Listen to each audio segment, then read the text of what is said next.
अस्सलाम वालेकुम भाईजान। ये मियाँ चनू क्रॉस करके ना लाहौर आवन वाली साइड ते अफरीदी क्वेटा होटल ही ने इस तू बचो। मैं दोपहर ਨੂੰ ਖਲੋਤਾ रोटी खाने वास्ते ते अंदर जी दो बंदे आए मैनू गल्लां ही लाया ने असी रोटी खा रहे अंदर बाहर डीजल की केन काट लाई ने ते डीजल तो बरामद भी हो गया। मैं बाहर निकले तो कोई नहीं फिर पीछे पीछे गए तो पैम नाल डीजल लगता कि है गड्डी वाला संगी आई बाहर आ गया जाके भाई ये डीजल कट दे खलियान थोड़ा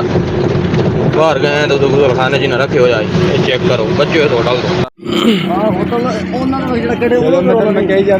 जो अपना नुकसान होया होटल भाई अपने होटल से होया है इस होटल तो बच्चो ये पूरे होटल की वीडियो बना दी आज दोपहर रोटी खाने रुके हैं डीजल की कैन भर के अंदर रख ली है देखो ये चाहो यार है देखो